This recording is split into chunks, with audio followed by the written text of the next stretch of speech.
ये सवाल है। इसको एक ट्रिक से भी कर सकते हैं, इससे भी आसान ट्रिक है जो मैंने अभी समझाया ना, इससे भी आसान ट्रिक है, लेकिन ट्रिक पहले नहीं बताई जा सकती। इसमें तो 2 इक्वेशन भी नहीं बनानी पड़ी, इसमें तो एक से ही काम चल गया। उसमें तो 2 बनानी थी, इसमें एक से ही काम चल गया। अगला सवाल फिर से चैलेंजिंग है, ठीक है। इस सवाल में क्या हो रखा है, 2 कैपेसिटर हैं, एक नहीं 2 कैपेसिटर हैं।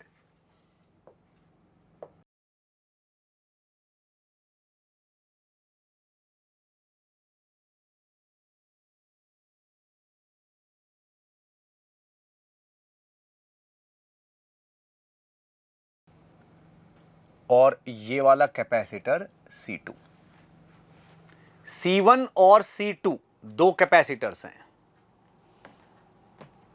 ठीक है। ये आपकी बैटरी है EMF की, और ये आपका रेजिस्टेंस है R, ये स्विच है, ठीक है। अभी यहां की दुविधा सुनो क्या है, ठीक है ना। असली दिक्कत क्या है यहां पे, असली दिक्कत ये है कि C1 और C2 तो बराबर हैं, उसने दे दिया है कि C1 = C2 = C, दोनों कैपेसिटर बराबर हैं, ठीक है। बट ये बोल रहा है कि at t = 0 switch is closed, तो t = 0 पे हम S को क्लोज करते हैं, यानी कि कनेक्ट कर देते हैं सर्किट को। लेकिन C2 is already charged up to 2E and C2 is already charged by 2E। तो ये C2 जो है ना, ये भाई 2E वोल्टेज तक चार्ज्ड है पहले से ही, ठीक। अब जो कैपेसिटर में चार्ज कैपेसिटर देता है, उसी की ड्यूटी होती है कि कौन सा टर्मिनल पॉजिटिव होगा और कौन सा नेगेटिव होगा, वही बताएगा। तो इसमें नीचे वाली प्लेट पॉजिटिव है, ऊपर वाली नेगेटिव है, कैपेसिटर पहले से ही चार्ज्ड है, ठीक है। क्या बात समझ में आई। एंड C1 इज अनचार्ज्ड, ठीक है ना, C1 इज अनचार्ज्ड, C1 जो है वो अनचार्ज्ड है। तो आपको बताना है charge on C1 and C2 as a function of time, ठीक है। तो इस पे अगर कोई चार्ज Q आता है, ठीक है ना, तो फाइंड करना है, find Q as a function of time. उस कैपेसिटर पे कितना चार्ज आएगा, ठीक है ना, as a function of time, वो बताना है, ठीक है। क्या इंतजार किस चीज का कर रहे हो गया क्वेश्चन पूरा, ट्राई करना शुरू करो, आप ही कर दो। अच्छा, बहुत बढ़िया है ना, करो बेटा, ट्राई तो करो, होगा। वही दिमाग में रखना कि किसी तरीके से हमें वो लेके आना है। हाँ, कर दोगे आप, ट्रस्ट मी, कर लोगे। करंट और चार्ज दोनों बताने हैं बस। One more level up, exactly. इसके लिए मैं समय भी दूंगा आपको, ऐसा नहीं है। एडवांस का सवाल दे रहे हैं तो टाइम भी जरूरी है। पूरे 3.5 मिनट लो, ठीक है, और अपने पूरे दम लगाओ। क्या हुआ भाई,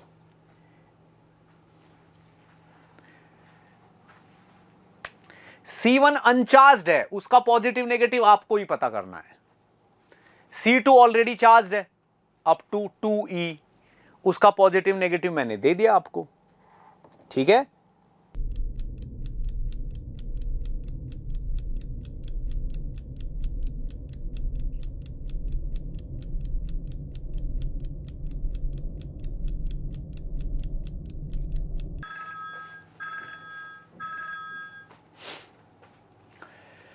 हाँ रितेश सर, मेरे कोचिंग में भी इस लेवल के क्वेश्चन करवाते हैं। करवाते थे। अच्छा ठीक है बेटा, कोई ये तो सवाल रेगुलर होने ही चाहिए, बच्चों को तो समझाना ही चाहिए भाई। चलो शुरू करते हैं सवाल को, है ना। पहले क्या सोचना है, ठीक है, ध्यान से सुनना किस तरीके से इसको टैकल करना है सवाल को। भाई ये तो वोल्टेज लिखी हुई है, लेकिन इनिशियली चार्ज कितना होगा, 2CE, इतना चार्ज होगा। हाँ सर, इस पे प्लस का होगा, उस पे माइनस का होगा, बिल्कुल सही बात है। और इनिशियली इस पे कितना होगा, 0 होगा। ठीक, तो करंट भाई यहां से निकलेगी, ऐसे यूं जाएगी, यूं जाएगी, और इस पूरे इसमें घूमेगी जैसे कनेक्ट करेंगे। थोड़े टाइम बाद इस पे, ठीक है ना, बात को समझना, थोड़े टाइम बाद इस पे अगर 0 से Q चार्ज हो गया तो इस पे से ही तो Q उतरेगा, इस पे से Q उतरेगा, यूं जाएगा, यूं जाएगा, इस पे पहुंचेगा। तो इसकी अगर पॉजिटिव प्लेट पे पॉजिटिव Q चार्ज हो गया तो इसकी पॉजिटिव प्लेट पे 2CE माइनस Q चार्ज हो जाएगा आफ्टर टाइम t। तो at t is equal to t, ठीक है ना, सेकंड वाले कैपेसिटर पे इतना चार्ज हो जाएगा। ठीक है, हाँ सर बिल्कुल सही बात है, राइट। किसी को कोई दिक्कत नहीं सर, कोई दिक्कत नहीं है। अब मैं यहां पे एक काम करने वाला हूं, अगर मैं इस वाले डायग्राम को मेन डायग्राम लेके इस वाले को छोटा कर दूं, ये वाले को, तो कोई दिक्कत नहीं है। अच्छा नहीं हो रहा छोटा, कोई बात नहीं भाई, अब हो जाना।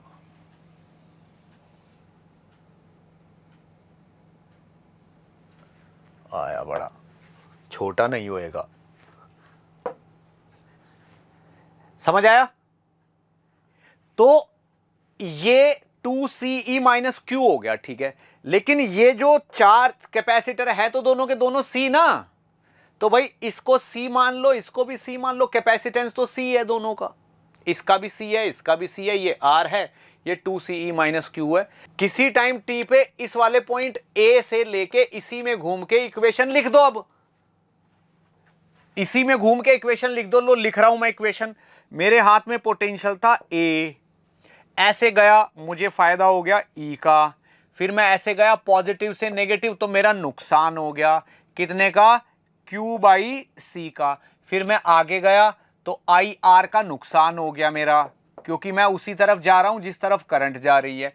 फिर नेगेटिव से पॉजिटिव गया, ये नेगेटिव, अब फायदा हो गया मेरा, क्योंकि मैं तो नेगेटिव से पॉजिटिव गया हूं, कितने का, इसका चार्ज डिवाइडेड बाई इसका C, तो इसका चार्ज कितना है, 2CE माइनस Q और डिवाइडेड बाई C, ये फायदा हो गया मुझे। अब मैं वापस से A पे आ गया हूं, ठीक है ना, तो मैं वापस से A पे आ गया हूं। किसी ने कहा VA से VA उड़ा दो, देर मत लगाओ बिल्कुल भी, ठीक है भाई, राइट। ये इक्वेशन आ गई हमें। अब इस इक्वेशन को देखो मैं कैसे लिखूंगा, यहां पे तो E लिख दिया, बहुत अच्छे। और जब यहां से देखो इस C से ये वाला C काटोगे तो 2E आएगा। हाँ सर, 2E यहां से आएगा, E यहां से आएगा, तो ये तो 3E हो गया, बहुत बढ़िया। और ये वाली टर्म भी निपटा दी हमने।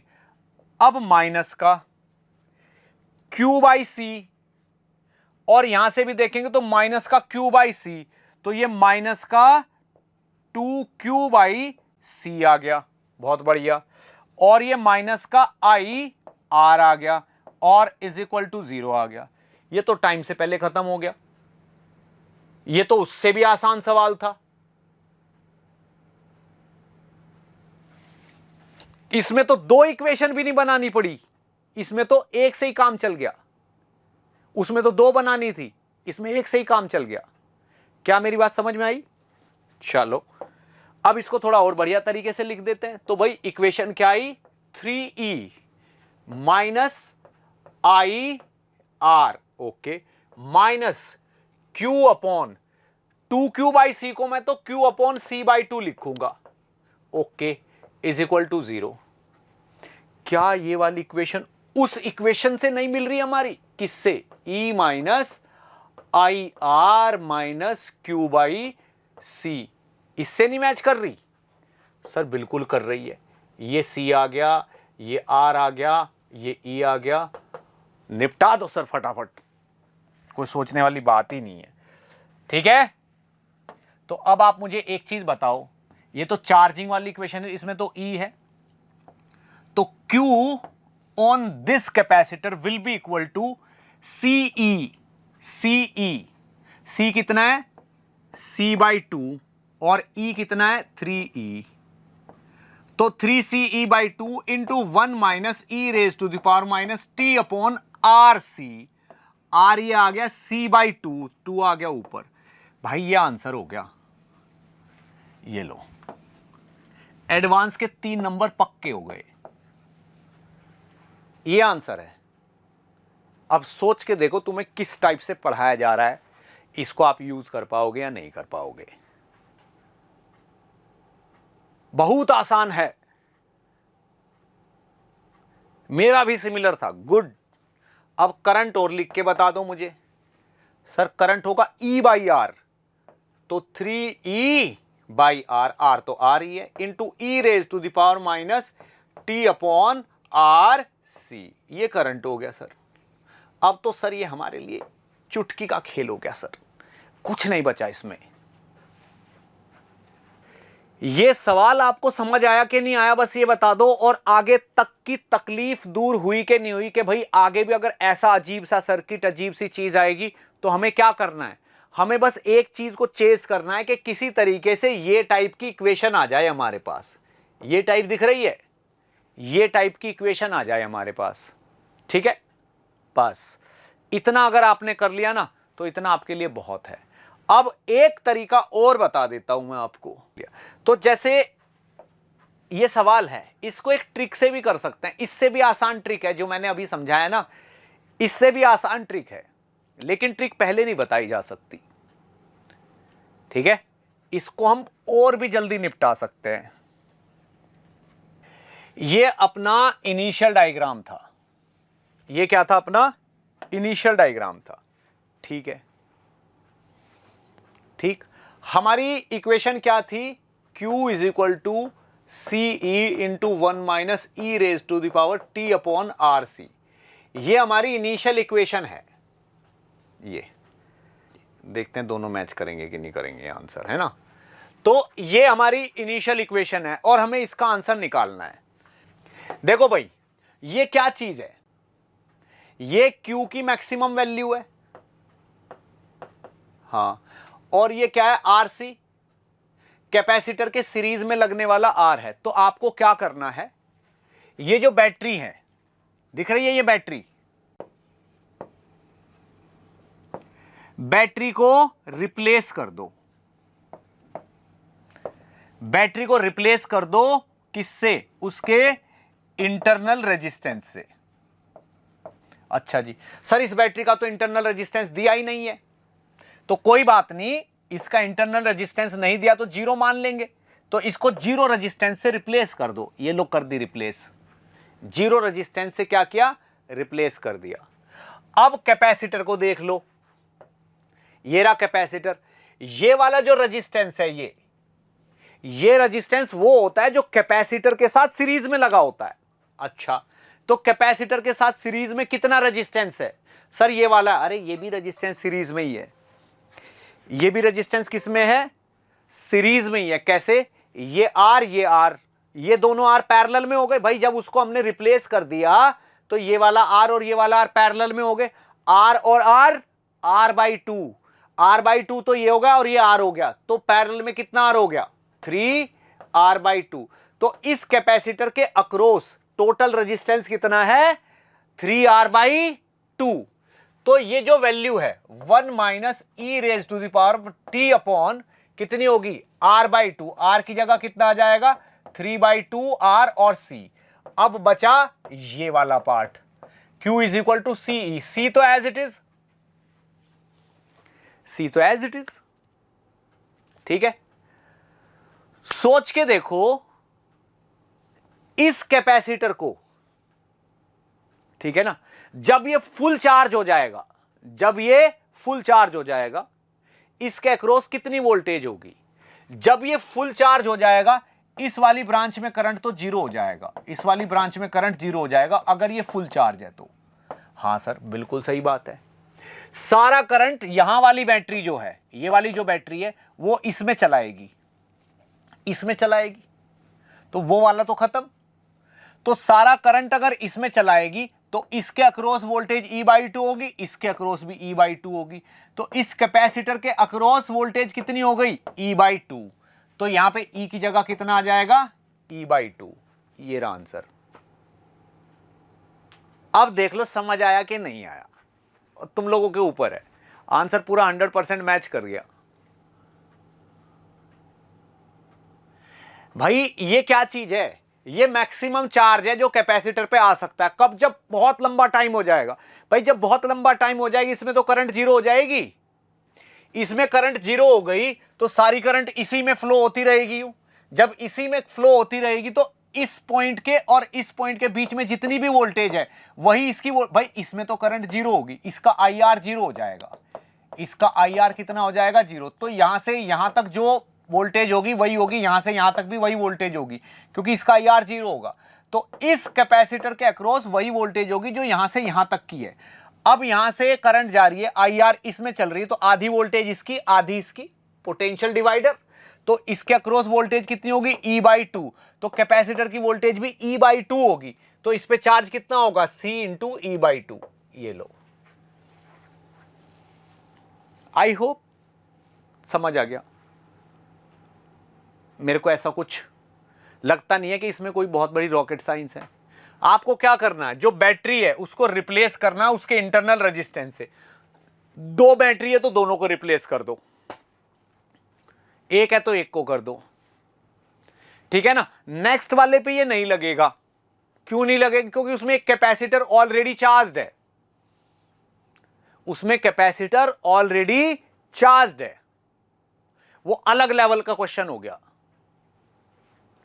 ठीक है ना। तो ट्रिक तो ठीक है, और में लगा के देखना किसी और में जिसमें वो कैपेसिटर ऑलरेडी चार्ज वाला केस ना हो, ठीक, क्योंकि मुझे ना कंफ्यूज नहीं करना आप लोगों को। बट ट्रिक बता दी मैंने। ट्रिक केवल तभी काम करेगी जब आपको बड़े वाले मेथड आते होंगे। लेकिन मुझे जो मेथड बताया ना मैंने वो ज़्यादा बेटर लगता है, वो ज़्यादा अच्छे टाइप का लगता है। उसको करके ज़्यादा सुकून फील होता है कि हाँ यार अब गलत नहीं होगा हमारा सवाल। ठीक है, क्या मेरी बात समझ में आ गई? मोशन है तो भरोसा है।